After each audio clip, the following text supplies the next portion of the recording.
Sertifikat savoli. Bu savolni sizlardan so'radim. 4 burchak ichida mana shakl chizilgan. Demak, S1, S2 mana bu yuza 1 ga teng, mana bu 1 ga teng, mana 7 ga teng bo'lsa, S1 ni toping. A shartida, B shartida agar AB tomon 8 ekanligi va AD tomon 11 ekanligi berilsa, S2 ni ham toping degan savolni so'ragan ekan. Bu savolni sizlardan so'rab chiqdim. Ayrimlar bir ikkitalar to'g'ri javob beryapti. Bu A olmoqchi bo'lganlar uchun savol. Ya'ni A sertifikat olmoqchi bo'lsa, mana shu savolni ishlash kerak bu. Demak, yechimga o'tamiz. Biz bilamizki, bitta formulamiz bor. Mana bu yerda to'g'ri to'rtburchak ichida bir ixtiyoriy nuqta mana bu yerda Y olinsada, yo A, B, Y yuza to'rtburchak yuzasining yarmiga tengligini hamma bilsa kerak. Yuzaning yarmi teng bo'lyapti. A, B, Y yuzaga. A, B, Y yuza bizga 10 qo'shilgan 1 qo'shilgan S2 ga teng. 10 qo'shilgan 1 qo'shilgan S2 ga teng.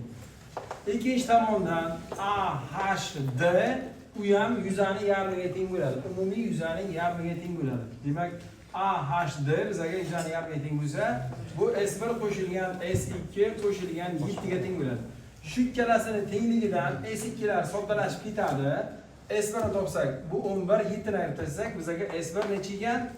4 ekanligi kelar ekan. Mana A shartini javobini topdik. A shartini javob chiqdi. Endi B shartiga o'tamiz. S2 ni topishni nima qilamiz dedik? S2 ni topish uchun umumiy yuzani topa olamiz. Mana S2 yuza teng. Umumiy yuzamiz nechaga teng dedik? 8 kara 11. 8 kara 11 taqsim 2 qilsak, bu A, H, D ga teng bo'ladimi? O'quvchilar?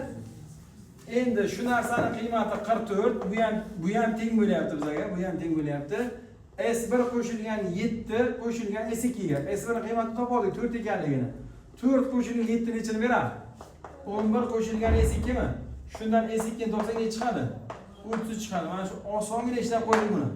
Eslab qo'ying, bu sizga tushsa mana shu tartibda ishlaysiz.